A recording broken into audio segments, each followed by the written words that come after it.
بالحق بشيرا ونذيرا وداعيا إلى الله بإذنه وسراجا منيرا. أما بعد فأعوذ بالله من الشيطان الرجيم. بسم الله الرحمن الرحيم. وإن من قرية إلا نحن مهلكوها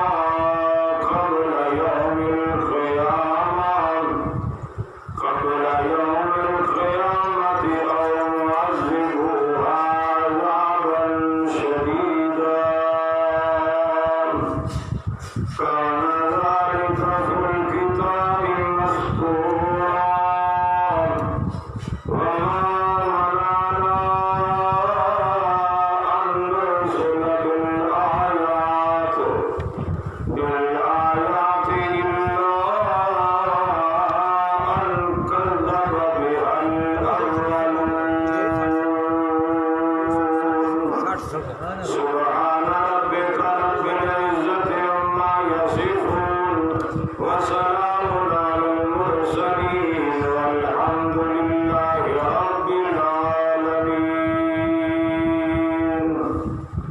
اللهم صل على محمد وعلى آل محمد كما صليت على إبراهيم وعلى آل إبراهيم إنك حميد مجيد. اللهم بارك على محمد وعلى آل محمد كما باركت على إبراهيم وعلى آل إبراهيم إنك حميد مجيد.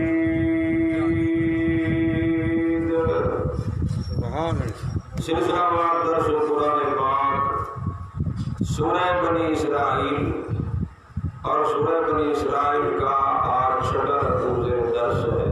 سبحان اللہ. اس کا کچھ حصہ گزشتہ درس میں بیان ہو چکا ہے.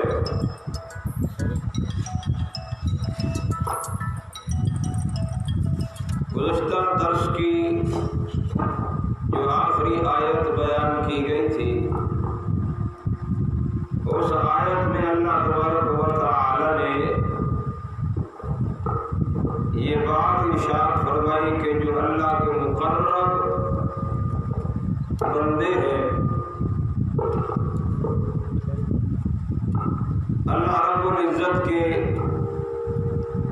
جو مقرب مخلوق ہے ملائکہ انبیاء علیہ الصلوۃ والسلام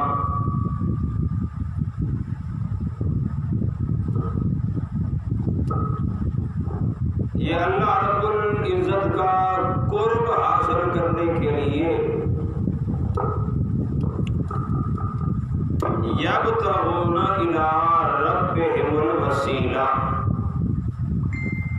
اپنے رب تک پہنچنے کا ذریعہ تلاش کرتے ہیں. کون سا ذریعہ ہے جس سے ہمیں اللہ کا قرب نصیب ہو جائے. سبحان اللہ. سبحان اللہ.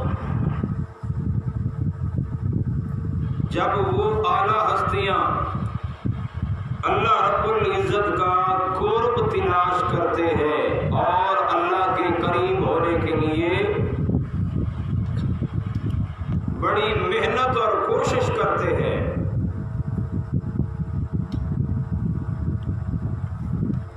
تو دوسرے لوگوں کو چاہیے کہ بجائے ان مقرب ہستیوں کو پوجنے کے ان کو اللہ کے ہاں سفارشی بنانے کے ان کو چاہیے کہ وہی طریقہ اختیار کریں جو اللہ کے مقرب بندے طریقہ اختیار کر رہے ہیں. سبحان اللہ. ان کو درمیان میں واسطہ اور وسیلہ نہ بنائیں. ان کی تعلیمات کو اور ان کے اعمال صالحہ کو جو ان کے اعمال صالحہ جن کے ذریعے سے اللہ تعالیٰ نے ان کو اپنا قرب نصیب کی. سبحان اللہ. ان اعمال کو اپنائے، ان کی تعلیمات کو اپنائے. یہ نہیں کہ ان کی ذات کو ہی کہے کہ نہیں، کہ ان کی ذات جو ہے وہ ہمیں اللہ کے قریب کر دے گی. ہم ان کا واسطہ دیں گے ان کی ذات کا تو تب ہم اللہ کے قریب ہو جائیں گے. نہیں، اللہ تعالی نے ان کے بارے میں جب یہ بات بیان فرمائی کہ وہ خود اللہ کے قرب کے متلاشی ہے اور اللہ کا قرب حاصل کرنے کے لیے وہ محنت کرتے ہیں، اور اللہ تعالیٰ فرماتے ہیں ایہم اقرب، وہ ہر ایک یہ اس بات کی محنت کر رہا ہے کہ ان میں سے کون ہے جو اللہ کے زیادہ قریب ہے. سبحان اللہ. سبحان اللہ. وَيَرْجُونَ رَحْمَتَهُ، اور وہ اللہ رب العزت کی رحمت کے کیا ہے؟ طلبگار ہے، امیدوار ہے. اور سب سے بڑی بات اللہ تعالیٰ فرماتے ہیں، تم ان کو اللہ فرما رہے پوج رہے ہو. اصل میں یہ مشرکین، وہ شرک کرنے والے جنہوں نے اللہ تبارک و تعالی کی ذات کو چھوڑ کر اللہ کے نیک بندوں کو اللہ کا شریک بنا لیا، اور خاص طور پر انہوں نے یہ عقیدہ رکھا کہ یہ لوگ ہمیں چھڑوا لیں گے، ہماری بخشش کا یہ لوگ ذریعہ بن جائیں گے.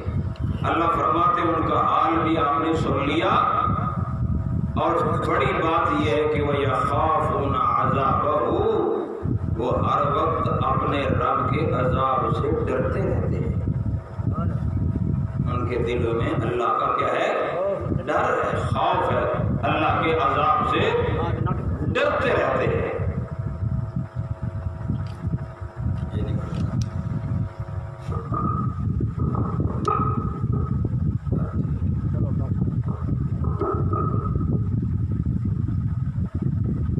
جب وہ اللہ رب العزت کے عذاب سے ڈرتے ہیں تو تمہیں بھی چاہیے کہ ان جیسا ڈر تمہارے اندر ہونا چاہیے، بجائے اس کے کہ تم ان کی پوجا پاٹ شروع کر دو. اللہ کے انبیاء، اللہ کے نبی، ولی، نیک بزرگ، اللہ ان کے بارے میں فرما رہے ہیں یخافون عذابہ، کہ وہ اللہ کے عذاب سے کیا ہے؟ ڈرتے تھے. جب وہ اللہ کے عذاب سے ڈرتے ہیں تمہیں بھی اللہ کے عذاب سے ڈر کر انہیں نیک بندوں کے نقش قدم پر چلنا چاہیے، نہ کہ تم ان کی پوجا پاٹ کر دو، شروع کر دو. ان عذاب ربک کان محذورا، بے شک تیرے رب کا عذاب واقعی ایسا ہے کہ اس سے ڈرتے رہنا چاہیے. اس کا ڈر ہر وقت ہر لحظے دل میں رہنا چاہیے. یہ نہ ہو کہ زندگی کا کوئی لمحہ ہمارا ایسی حالت میں گزر جائے کہ ہم اللہ کے عذاب سے بے خوف ہو جائیں. نہیں، زندگی کے ہر لمحے کے اندر ہمیں ہر وقت ہر لحظے عذاب الہی سے ڈرتے رہنا چاہیے. ہر وقت یہی کیفیت ہوتی رہنی چاہیے ہمارے اندر. اصل میں آج نافرمانی کیوں ہے؟ ہم اللہ کے عذاب کے ڈر سے بالکل بے خوف ہو چکے ہیں. اس کا ڈر ہے نہیں، اللہ کے عذاب سے بے خوف ہے اور غفلت کی زندگی کے اندر مبتلا ہے. بے خوفی کا عالم یہ ہے کہ آج یہ کلمہ پڑھنے والا مسلمان، یہ اللہ کے رسول صلی اللہ علیہ وسلم کے ساتھ محبت رکھنے والا یہ مسلمان،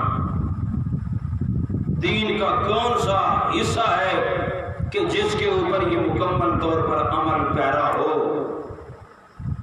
اخلاقی لحاظ سے دیکھا جائے تو یہ گرا ہوا انسان ہے.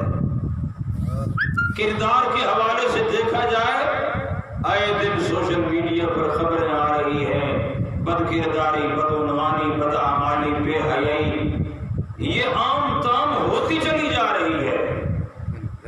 یہ کیوں ہو رہی ہے؟ اللہ کا خوف ہو نہیں، اللہ کا ڈر نہیں ہے.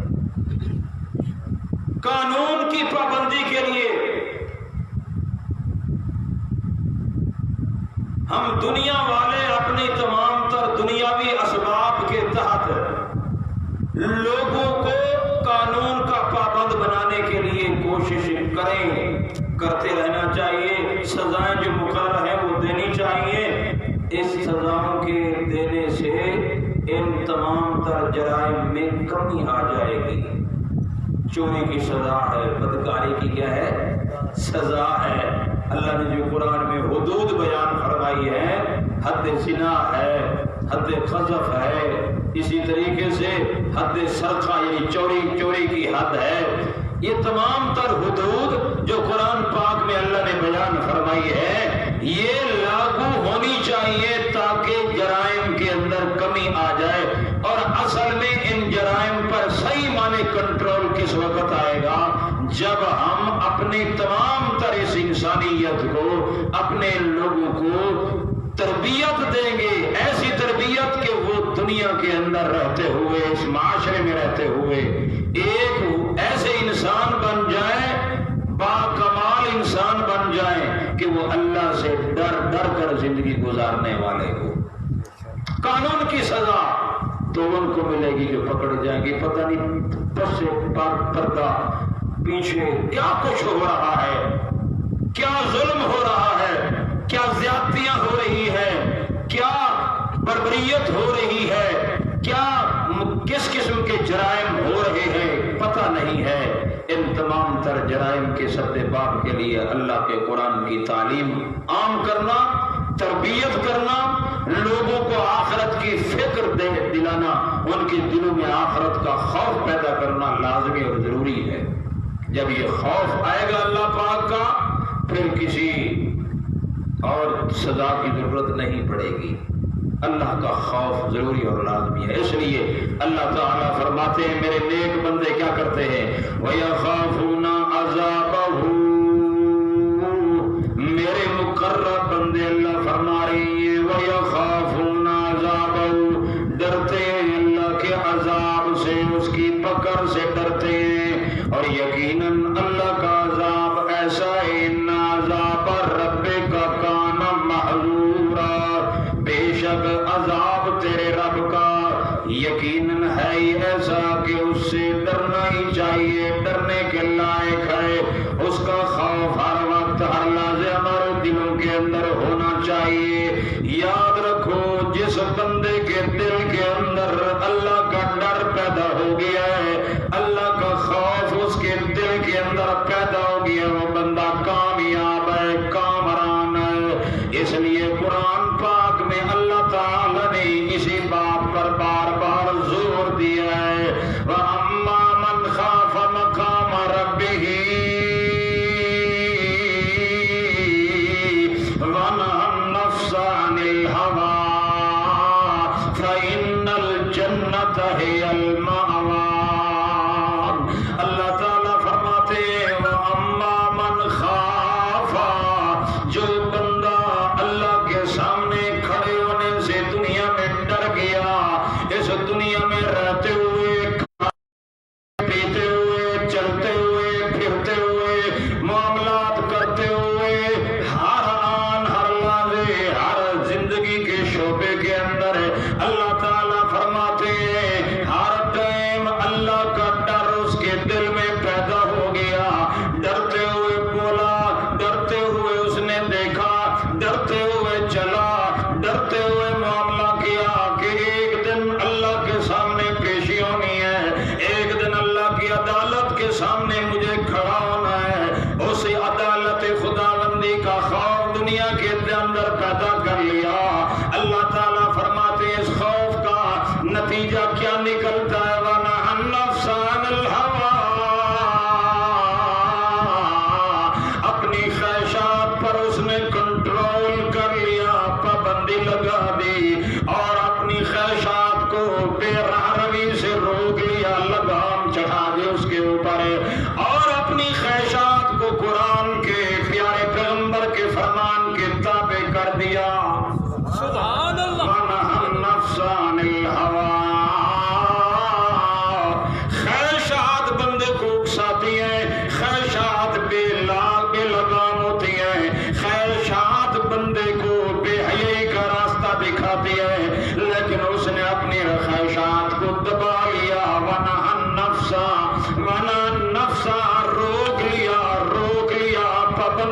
والی. کیوں؟ اس لیے کہ وَأَمَّا مَنْ خَافَ وَأَمَّا مَنْ خَافَ اصل میں اس کے دل میں ڈر ہے مقام ربہ، اپنے رب کے سامنے کھڑے ہونے کا ڈر ہے. میرے دوستو ذرا توجہ کرنا، میرا جملہ نہیں ہے، قرآن کا دیا ہوا جملہ ہے، بڑا پیارا جملہ ہے. اگر ایک جج عدالت کی کرسی میں بیٹھا ہوا وَأَمَّا مَنْ خَافَ مَقَامَ رَبِّهِ اپنے رب کے سامنے کھڑے ہونے سے ڈر جائے، وہ کبھی غلط فیصلہ نہیں کرے گا، نہیں کرے گا. یاد رکھیے کوئی پولیس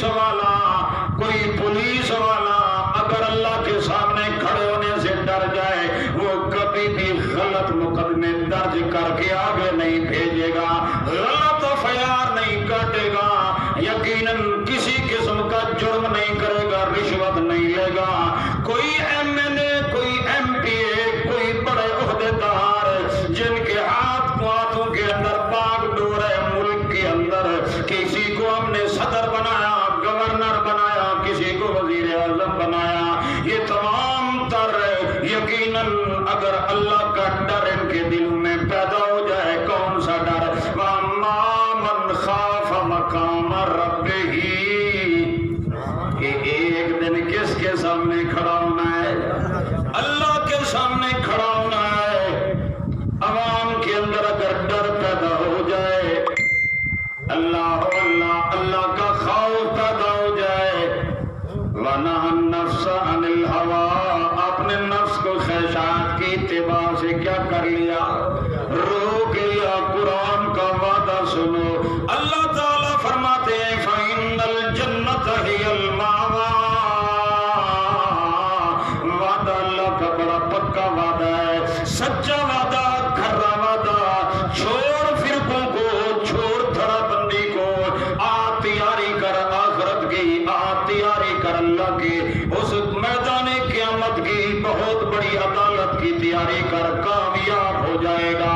بس اپنے آپ کو اللہ کے سامنے پیش ہونے کے لیے تیار کر لے، تاکہ کل قیامت کے دن میں رسوا نہ ہو جاؤں، ذلیل نہ ہو جاؤں، ذلت اور رسوائی میرا مقدر نہ بن جائے.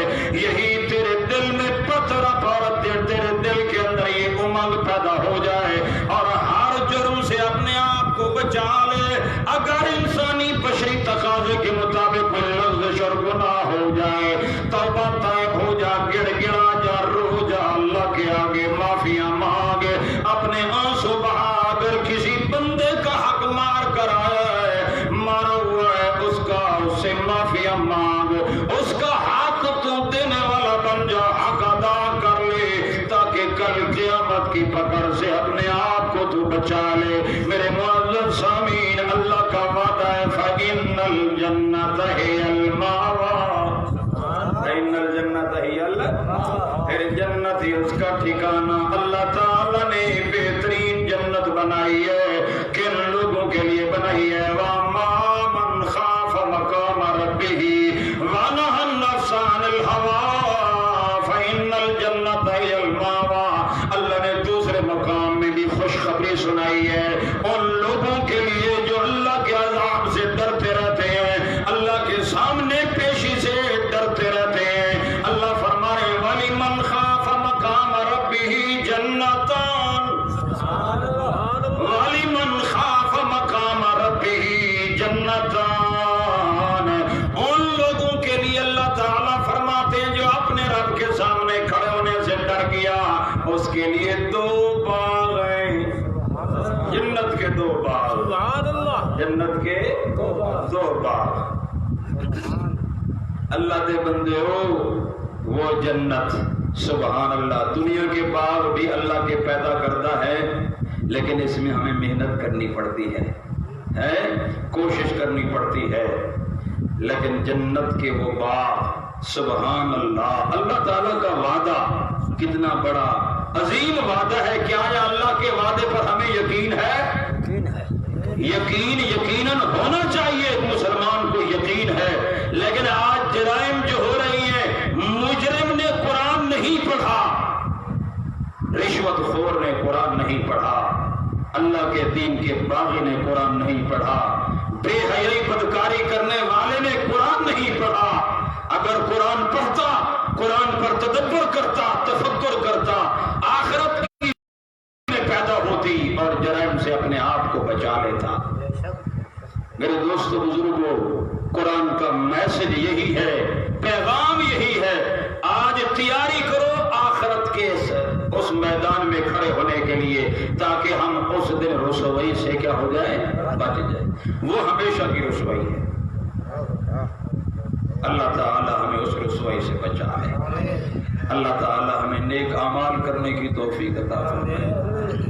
قرآن پاک کا درس جو ہوتا ہے، میں نے بتایا، یہ اصل میں ایمان کو پانی دینے کے لیے جذبہ پیدا ہوتا ہے کہ یار کچھ کر لینا چاہیے، نیکیاں کر لینی چاہیے، اپنی زندگی آخرت کی بنا لینی چاہیے۔ یہ اس مقصد کے لیے تذکیری درس ہے۔ آگے جو یہ آیت گزشتہ درس میں نے اس کی وضاحت اس لیے کی کہ اصل میں اللہ کا ڈر بہت بڑی چیز ہے، اسی کو اپنانے کی کوشش کرو، اسی خوف سے ہر چیز قبول کرو۔ اللہ کے ڈر یعنی عقائد کے اندر بھی، اعمال کے اندر بھی اللہ کا ڈر، خوف۔ آگے اللہ تعالیٰ فرماتے ہیں یہ عذاب میرا ہی تو آخرت کا ہے۔ بعض مرتبہ میں بحیثیت پوری قوم کو بھی کبھی دنیا میں تباہ کر دیتا ہوں۔ جب قوم دولت، شان، شوکت کے اوپر تکبرانہ طریقے سے جب وہ عمل پیرا ہوتی ہے، تکبر کرتی ہے، عروج اختیار کرتی ہے اور کہتی ہے کہ بس میرے علاوہ کوئی سپر پاور اور کوئی ہے ہی نہیں ہے، اپنی دولت کے نشے میں اور اسباب کے اس نشے میں اس طریقے سے مبتلا ہو کر رب کا حکم بھلا بیٹھتی ہے، اللہ کا قانون بھلا بیٹھتی ہے، اپنی طاقت کے بل بوتے پر، دولت کے بل بوتے پر، اسباب کے بل بوتے پر۔ اللہ تعالیٰ فرماتے ہیں جب وہ تکبرانہ متکبرانہ زندگی اختیار کر لیتے ہیں تو پھر اللہ کا قانون ہے میں اس قوم کو صفحہ ہستی سے مٹا کے رکھ دیتا ہوں، ان کی طاقت کو میں مٹی میں ملا کر رکھ دیتا ہوں۔ اور یہ اللہ کا قانون ہر دور کے اندر آئے، اسی قانون کو آگے اللہ نے بیان کیا۔ وَإِن مِّن قَرْيَةٍ نہیں ہے کوئی بستی الا نحن مہلکوها مگر ہم ضرور ہلاک کریں گے اس بستی کو قبل یوم القیامہ، قیامت سے پہلے پہلے۔ یقیناً اللہ کا یہ قانون رہا بھی ہے اور آگے بھی چلتا رہے گا۔ پہلے بھی اللہ کا قانون یہی ہے۔ نوح علیہ السلام کے دور کو دیکھو، حضرت ابراہیم علیہ السلام کا، لوط علیہ السلام کا دور، قوم عاد، قوم سمود، یہ سارے ادوار اللہ تعالیٰ فرماتے ہیں۔ اللہ کیا فرما رہی ہے؟ میں نے یہ قانون بنایا ہے، کوئی بستی ایسی نہیں چھوڑیں گی الا نحن مہلکوها قبل یوم القیامہ، قیامت سے پہلے ہم ان کو ہلاک نہ کریں، ان کو ہلاک کر دیتے ہیں۔ اور معذبوها عذابا شدیدا، یا عذاب دیں گے اس کو سخت عذاب۔ جب قوم ایسا کام کر لیتی ہے، یعنی اپنی دولت کے نشے میں آ کر متکبرانہ طریقہ اختیار کر لیتی ہے یا بے حیائی کو اپنا قانون بنا لیتی ہے، اللہ تعالیٰ کا قانون کیا ہے؟ پھر اس قوم کے اوپر اللہ کا عذاب آ جاتا ہے، اللہ اس قوم کو ہلاک کر کے رکھ دیتے ہیں۔ کان ذالک فی الکتاب مستورا، یہ بات کتاب کے اندر اللہ پاک کی نوشتہ تقدیر کے اندر یہ بات اللہ فرماتے ہیں لکھی ہوئی ہے، اس میں تبدیلی آ سکتی ہاں، یہ قانون اللہ نے پہلے سے بنا دیا ہے۔ آگے اللہ تعالیٰ نے ایک مشرکین کے اعتراض کا جواب دیا۔ اعتراض کرنے والوں نے اعتراض کیا، اے محمد صلی اللہ علیہ وسلم، اگر آپ واقعی نبی ہیں، آپ واقعی رسول ہیں، تو آپ وہ معجزے کیوں نہیں لے کر آئے جو پچھلے نبی معجزے لے کر آئے، جو موسیٰ علیہ السلام معجزے لے کر آئے، جو عیسیٰ علیہ السلام معجزے لے کر آئے، جو حضرت صالح علیہ السلام اونٹنی والا معجزہ لے کر آئے، وہ تمام اس قسم کے معجزے لے کر آئے، اب کیوں رک گئے معجزوں کا سلسلہ؟ اللہ پاک نے جواب دیا، ذرا توجہ کرنا، توجہ کرنا۔ بعض مرتبہ بندے کے دل میں خیال آ جاتا ہے کاش اللہ تعالیٰ اس امت کے اندر بھی وہی معجزات کا سلسلہ چلا دیتے جو پچھلی قوموں کے اندر چلایا۔ جیسے موسیٰ علیہ السلام کو اللہ نے لاٹھی والا معجزہ عطا کیا، جناب عیسیٰ علیہ السلام کو اللہ تبارک و تعالیٰ نے مختلف معجزے عطا کیے، مردوں کو زندہ کرنے کا معجزہ، اندھا مادرزاد اس کو اچھا کرنے کا معجزہ، ابرص اور کوڑ کی بیماری کو اچھا کر دینے والا معجزہ، اور مٹی کا پرندہ بناتے، مجسمہ بناتے، پھونک مارتے اڑنے والا پرندہ بن جاتا، کس کے حکم سے؟ اللہ کے حکم سے۔ اس قسم کا واضح معجزہ اے محمد پاک آپ کو کیوں نہیں دیا گیا؟ توجہ کرنا، اللہ نے جواب دیا ہے۔ اللہ فرماتے ہیں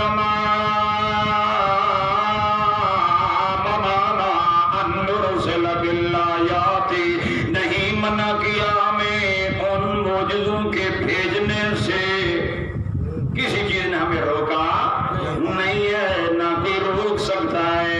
ہاں ہم کیوں رک گئے ہیں؟ ہم نے یہ معجزات اس قسم کے کیوں نہیں بھیج رہے؟ سنو، اللہ تعالیٰ فرماتے ہیں وَمَا مَنَعْنَا أَن نُرْسِلَ بِالْآيَاتِ، نہیں منع کیا میں اس سے کہ بھیجے ہم اپنی نشانیاں، اپنے معجزے، مگر اس لیے ہم رک گئے ہیں، اس لیے یہ معجزے نہیں بھیج رہے إِلَّا أَن كَذَّبَ بِهَا الْأَوَّلُونَ، مگر اس لیے رک گئے کہ پچھلے لوگوں نے ان معجزوں کو دیکھا، انکار کر دیا۔ انہوں نے معجزے دیکھیے تو کیا کیا انہوں نے؟ جب انکار کیا تو اللہ کا کیا آیا؟ عذاب آیا۔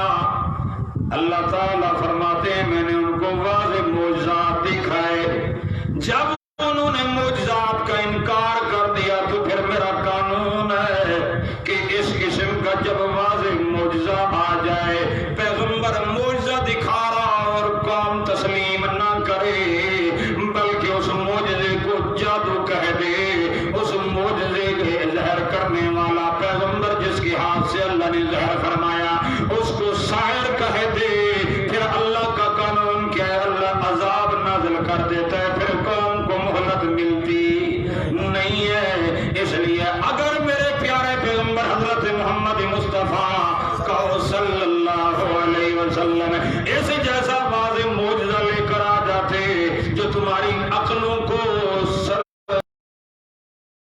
بالکل ایسا کر دیتا کہ جھک جاتے، کیا ہو جاتے؟ تمہارے سر جھک جاتے۔ اللہ فرما رہے میں قادر تھا وہ معجزے دکھانے پر۔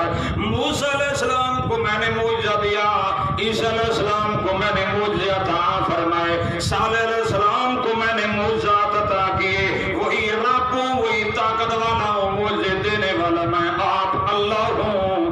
لیکن اللہ فرما رہے میں نے روک کیوں دیا ہے؟ جس طرح پچھلی قوموں نے انکار کر دیا، اگر میرے پیارے پیغمبر کی اس امت نے انکار کر دیا تو ان کے اوپر بھی کیا آ جائے گا؟ تو اس لیے نہیں دیا معجزہ، کہ انکار کرتے تو کیا آتا؟ عذاب آ جاتا۔ تو اس لیے اللہ نے فرمایا دیکھو، ویسے اللہ تعالیٰ نے جو میرے پیارے پیغمبر کو عظیم معجزہ دیا ہے وہ القرآن، اس سے بڑا معجزہ کائنات میں کوئی موجود نہیں ہے۔ قرآن بہت بڑا معجزہ ہے، یہ وہ معجزہ ہے میرے پیارے پیغمبر حضرت محمد مصطفیٰ صلی اللہ علیہ وسلم نے اپنی تمام تر برادری کو، مکے کے لوگوں کو، ان تمام لوگوں کو یہ قرآن والا معجزہ پیش کیا۔ اللہ کے نبی نے کیا فرمایا؟ ان کنتم فی ریب مما نزلنا، ان کنتم فی ریب مما، ان کنتم فی ریب مما نزلنا علی عبدنا، اگر تمہیں شک ہے اس کتاب کے بارے میں جو ہم نے اپنے بندے پر نازل کی ہے، آؤ اگر تم نہیں مانتے، کہتے ہو قرآن اللہ کا کلام نہیں، قرآن اللہ کی کتاب نہیں، قرآن اللہ پاک کا بھیجا ہوا نہیں، اندر شک ہے. قرآن میں شک کرنا یوں سمجھو نبی پر شک ہے, قرآن پر شک کرنا اسلام پر شک کرنا ہے, قرآن پر شک کرنا دین پر شک کرنا ہے. اللہ تعالیٰ فرماتے اگر میری کتاب پر تمہیں شک ہے تو میں قرآن پاک کے بارے میں چیلنج کرتا ہوں, فاتو بسورۃ من مثلہ, قرآن جیسی کوئی ایک صورت بنا کر معجزہ اس کو کہتے ہیں جو دوسروں کو عاجز کر دے, ہرا دے دوسروں کو, خود غالب ہو جائے اور دوسرے کیا ہو جائے, مغلوب ہو جائے. معجزہ اسی کو کہا جاتا ہے جس طرح موسیٰ علیہ السلام نے معجزہ دکھایا اور سارے ساحرین نے اپنے کرتب اور جادوگری کی سارے تمام تر دھندے دکھائے, کرتوت دکھائے, سارے کام دکھائے, اپنی کاریگریاں دکھائیں, اپنی لاٹھیاں چلتا ہوا دکھایا. لیکن اللہ تعالیٰ فرماتے ہیں جب میرے پیغمبر نے معجزہ ظاہر کیا تو پیغمبر کا معجزہ جب میدان کے اندر آیا, لاٹھی موسیٰ علیہ السلام نے ڈالی اور یہ معجزہ تھا. اس لاٹھی نے جب سانپ کی شکل اختیار کی تو ساری لاٹھیوں کو, ساری رسیوں کو نگل گیا. معجزہ ہوتا ہے جو غالب ہو جائے اور باقی سارے کیا ہو جائے, مغلوب ہو جائے. تو قرآن کے مقابلے میں بھی مکے والے کیا ہو گئے, مغلوب ہو گئے.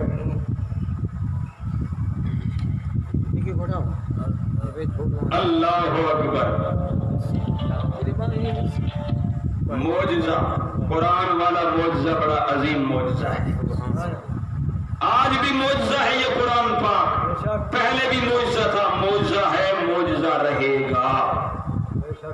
اچھا بہرحال یہ اللہ تعالیٰ نے بات فرمائی وما منعنا ان نرسل بالآیات الا ان کذب بها الاولون, اس لیے ہم روک دیا معجزات پیش کرنے سے.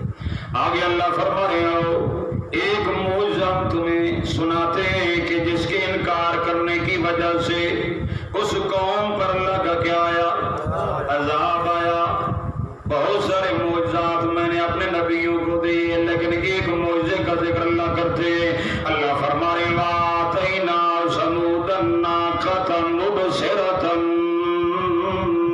دی تھی ہم نے سمود کو واضح اونٹنی دی.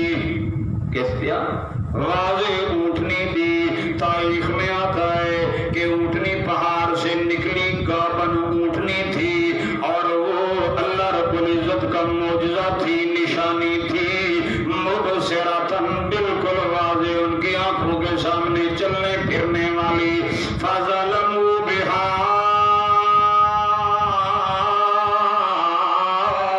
ان لوگوں نے اس اونٹنی کے ساتھ بڑی زیادتی کی, ظلم کیا, اللہ کے معجزے کی قدر نہ کی, اونٹنی کی کونچے کاٹ ڈالی. نتیجہ کیا نکلا, اللہ فرما رہے ہیں ہم نے ان لوگوں کے اوپر اپنا عذاب نازل کر دیا.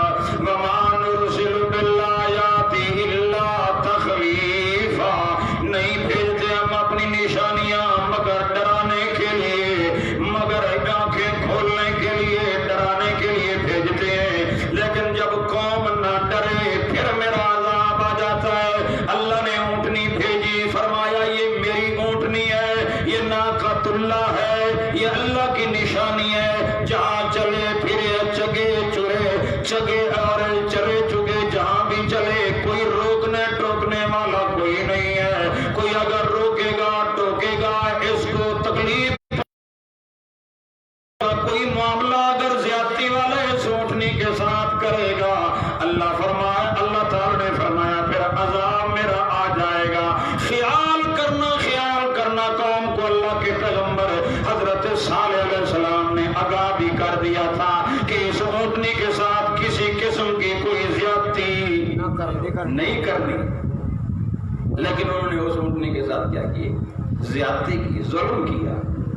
اور اللہ تبارک و تعالی کی اس نشانی کی ناقدری کرنے کے نتیجے میں فدمدم علیہم ربہم, اللہ تعالی نے ایسا عذاب نازل کر دیا, فدمدم مسلسل, ان کے اوپر جس طریقے سے ہانڈی میں پانی ابلتا ہے.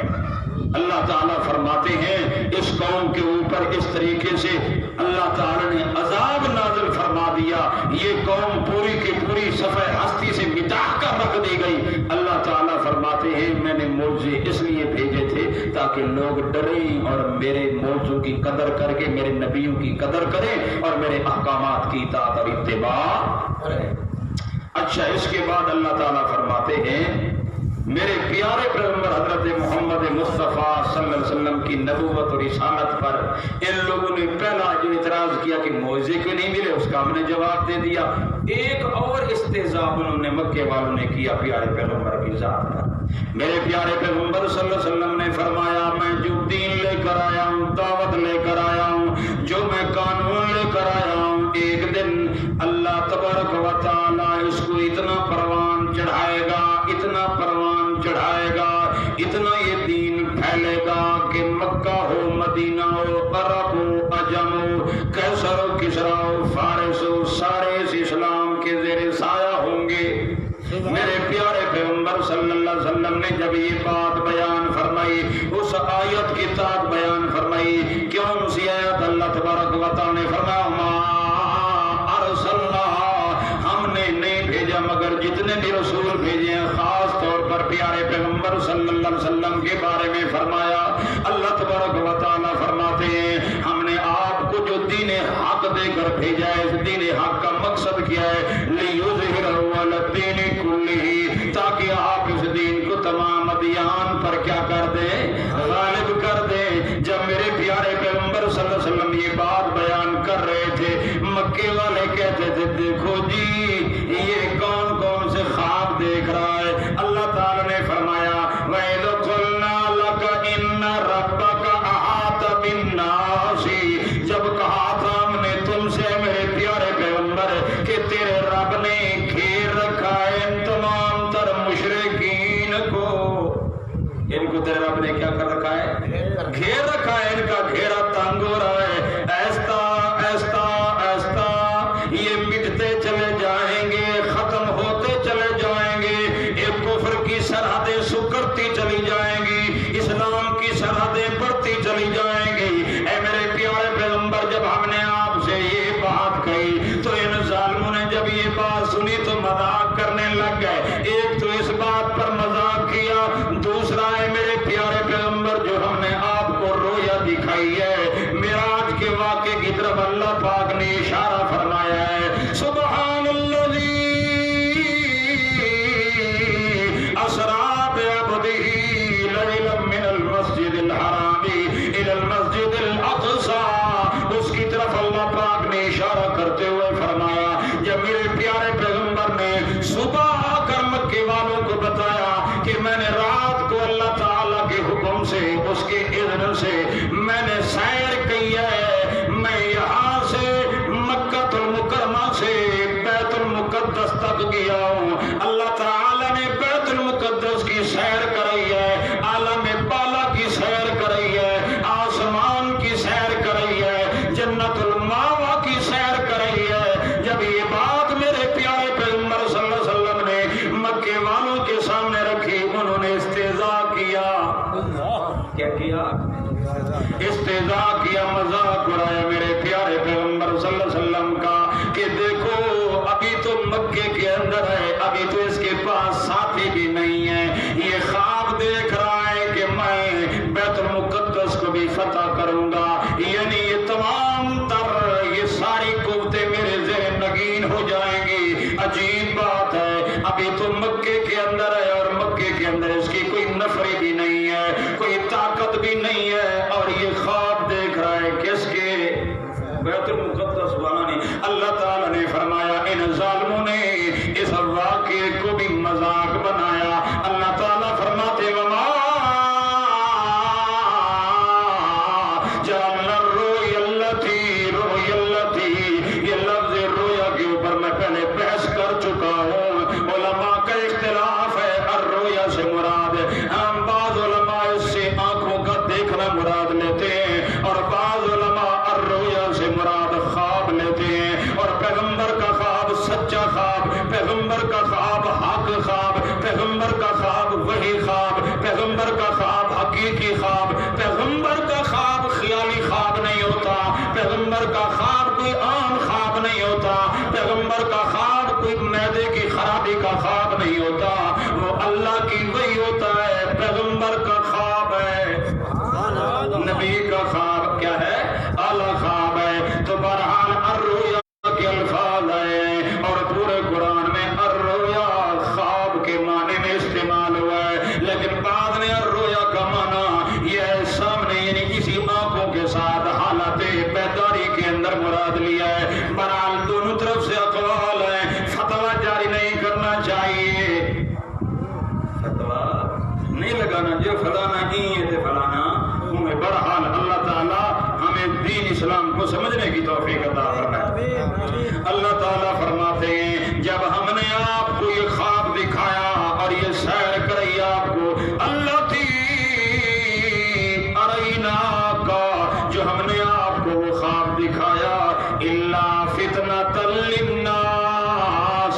لوگوں کے لیے کیا بن گیا؟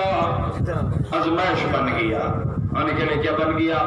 صدیق اکبر نے پیارے پیغمبر حضرت محمد مصطفیٰ صلی اللہ علیہ وسلم سے جب یہ سنا تو انہوں نے کہا صدقت یا رسول اللہ، صدقت یا رسول اللہ.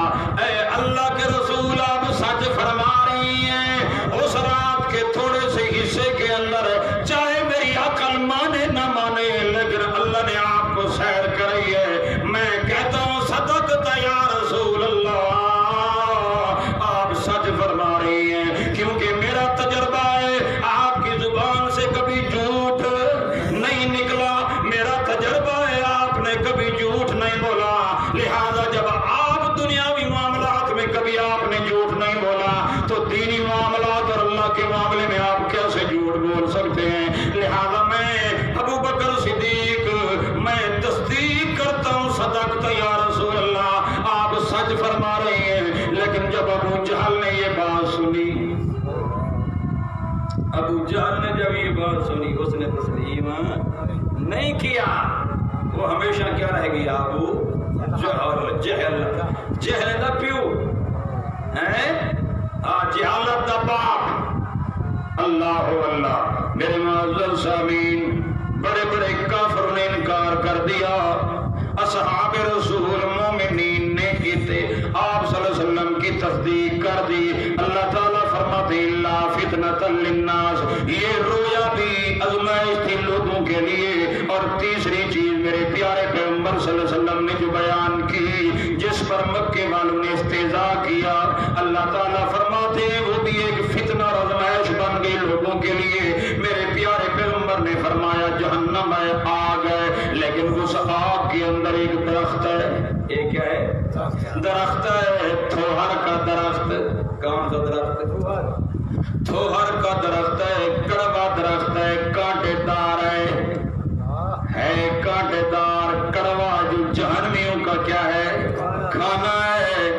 جب میرے پیارے پیغمبر صلی اللہ علیہ وسلم نے اس درخت کا تعارف کروایا، مکے والوں نے کافروں نے انکار کر دیا. ادھر کہتے ہو کہ آگ ہوگی، ادھر کہتے ہو اس میں کیا ہوگا؟ درخت ہوگا. نہیں مانتے، ہم نہیں مانتے، نعوذ باللہ. اللہ تعالیٰ فرماتے ہیں وَشَجَرَةَ الْمَلْعُونَةَ فِي الْقُرْآنِ، وَالشَّجَرَةَ الْمَلْعُونَةَ، او شجرہ ملعونہ مراد تھوہر کا درخت ہے جس پر لعنت کی گئی. لعنت کس لیے کہا گیا؟ جو ہر فائدے سے محروم درخت، اس سے کوئی فائدہ ملنے والا. ملعونہ کا معنی ہوتا ہے لعنت. عربی زبان میں کہتے ہیں کہ جو ہر رحمت سے کیا ہو؟ محروم ہو، دور ہو، ہے اس کے اندر سراسر نقصان ہی نقصان ہو، گھاٹا ہی گھاٹا ہو، فائدے کی رتی برابر اس میں کوئی چیز نہ پائی جائے. عربی میں اس کو ملعونہ کہا جاتا ہے. رب کریم نے فرمایا وہ درخت جو جہنم کے اندر اگایا گیا ہے، جہنمیوں کا کھانا ہے، کانٹے دار ہے، وہ کوئی فائدے مند چیز نہیں ہے. ملعونۃ، ہر فائدے سے محروم ہے اور ملعون ہے، مردود ہے. اس کو کھانے والے بھی ملعون و مردود ہوں گے. اللہ اللہ تعالیٰ ہمیں اس سے محفوظ. اس لیے اللہ تعالیٰ نے ان تین چیزوں کا ذکر کیا. اب تین چیزیں بیان ہوئی جس کے اوپر مکے والوں نے کیا کیا تھا؟ استہزاء اور مذاق اڑایا. پہلی چیز کیا ہے؟ جب میرے پیارے پیغمبر صلی اللہ علیہ وسلم کو اللہ نے فرمایا میں ان لوگوں کا گھیرا تنگ کر رہا ہوں، آپ کی، آپ کے دین کی، آپ کے اسلام کی اور اس تمام تر نظام اسلام کی سرحدیں کیا ہوں گی؟ بلند تر بلند ہوتی جائیں گی اور یہ کفر کی سرحدیں یہ گھٹتی چلی جائیں گی. ایک دن آئے گا لِيُظْهِرَهُ عَلَى الدِّينِ كُلِّهِ، یقیناً پورے عالم پر، پورے عرب کے اوپر اسلام کا بول بالا ہو جائے گا. جب آپ نے یہ بات ان کے سامنے رکھی، انہوں نے اس بات کا مذاق اڑایا، اس بات کا استہزاء کیا. اور دوسری بات، جب آپ نے ان کے سامنے وہ رویا پیش کی، میں نے بیت المقدس کی سیر کی ہے، عالم بالا کی سیر کی ہے، جنت الماوا کی سیر کی ہے، اس کو بھی ان لوگوں نے انکار کیا، استہزاء کیا اس بات کا بھی. اور تیسری چیز، جب آپ نے کہا کہ جہنم میں تھوہر کا کیا ہے؟ درخت ہے، اس کو بھی انہوں نے کیا کیا؟ مذاق بنایا. اللہ اللہ. آگے اللہ فرما رہے وَنُخَوِّفُ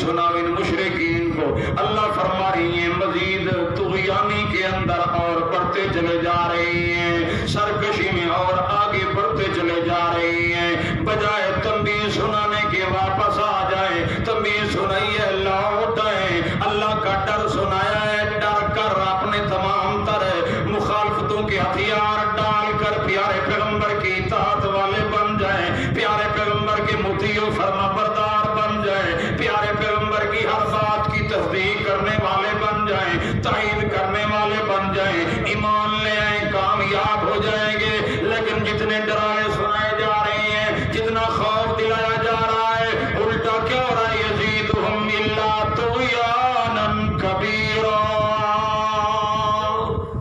جتنا ان کو ڈرایا جا رہا ہے اتنا طغیانی میں آگے بڑھتے چلے جا رہی ہیں۔ یہ مرض جو ہے ان بندوں میں لاحق ہو جاتا ہے جو اللہ کے دین کی قدر نہیں کرتے۔ حق ان کے سامنے ہے، بندہ حق کو چھوڑ دے، اگر چھوڑتا رہا، حق سامنے آیا چھوڑ دیا اس نے، نہ مانا، اور پھر نہ ماننے کے بعد حق کی مخالفت شروع کر دی، مخالفت شروع کرنے کے بعد لڑائی شروع کر دی، اس طریقے سے برسر پیکار ہو گیا۔ پھر اللہ تعالیٰ اس کے دل پر ایسی مہر لگاتے ہیں کہ جتنی بھی اس کو تنبیہ کرو، بجائے تنبیہ سے ہدایت حاصل کرنے کے وہ الٹا سرکشی میں بڑھتا چلا جاتا ہے، مخالفت میں بڑھتا چلا جاتا ہے، گناہ میں بڑھتا چلا جاتا ہے۔ یہ وہ بندہ ہوتا ہے جس نے حق کی اتباع کرنے کی بجائے حق کی مخالفت کی۔ کبھی ہم حق بات کی مخالفت نہ کریں، مخالفت کریں گے پھر واپسی کا راستہ کیا ہو جائے گا؟ بند ہو جائے گا۔ کہیں اپنے اوپر حق کا راستہ بند نہ کر دیں، اگر بند کر دیا تو پھر شیطان واپس نہیں آنے دے گا حق کی طرف۔ اس لیے میرے معزز سامعین، بات اگر کسی کی سنی آپ نے، بات تھی معقول، سمجھتے رہے، سمجھنے کی حد تک آپ رہے، سمجھتے رہے، مخالفت نہ کرے۔ میرے معزز سامعین، یہ قرآن پاک ہے، ہم اللہ کی بات پیش کر رہے ہیں، قرآن کی بات پیش کر رہے ہیں، اور اس نیت سے پیش کر رہے ہیں کہ تاکہ ہم صحیح بات سمجھائیں اور اس پر کیا کریں؟ عمل کریں، تاکہ آخرت کی زندگی کے اندر ہم رسوائی سے بچ کر اللہ کی رحمت کے ہم مستحق ہو جائیں۔ یہی نیت ہے اور کوئی نیت نہیں ہے، کوئی مقصد نہیں ہے۔ اس لیے کوئی بات ہماری طرف سے آپ تک پہنچے، آپ کو سمجھ میں نہیں آ رہی، آپ سوال کریں، پھر سوال کریں، محض کسی ضد کی وجہ سے مخالفت شروع کر دینا، یہ بندے کو پھر حق کی طرف آنے نہیں دیتی۔ یہ ضد ایسی بیماری ہے جو کسی ہسپتال میں بھی اس کا کوئی علاج نہیں ہے۔ اللہ تعالیٰ ان جیسے بیماریوں سے ہم سب کو بچائے، اللہ تعالیٰ ہمیں حق کا راہی بنائے، حق کا متلاشی بنائے، حق بات آ جائے، چاہے کہنے والا چھوٹا ہو بڑا ہو، پگڑی والا ہو غیر پگڑی والا ہو، داڑھی والا ہو سفید داڑھی والا ہو کالی داڑھی والا ہو، جو بھی بات اگر حق ہے تو کیا کرو؟ قبول کر لو۔ اگر حق نہیں ہے بات سمجھ میں نہیں آ رہی، سوال کرتے رہو، پھر بات جب واضح ہوگی کہ وہ بات حق نہیں ہے تو پھر ماننے کی ضرورت بھی نہیں ہے۔ تو اس لیے طالب علمانہ زندگی ہم گزارے، ہم طالب علم ہیں، ہم کیا ہیں؟ طالب علم ہیں، حق کی متلاشی ہے، اپنی بات پیش کرتے ہیں دلائل کی بنیاد پر، دوسرے کی بات بھی سنتے ہیں، اس نیت سے سنتے ہیں، ہو سکتا ہے کہ ہماری غلطی واضح ہو جائے اور اس کی بات صحیح ثابت ہو جائے اور ہم اس کو کیا کر لیں؟ قبول کر لیں۔ ہمارا اللہ کے فضل و کرم سے مزاج ہے، اور یہ مزاج بنتا ہے قرآن کی وجہ سے، یہ قرآن کی وجہ سے مزاج بنتا ہے۔ اللہ تعالیٰ ہم سب کا یہ مزاج بنا دے۔ سبحان ربک رب العزت عما یصفون وسلام علی المرسلین والحمد للہ رب العالمین۔ یہ ساتھی جو ہے نا رہ گئے تھے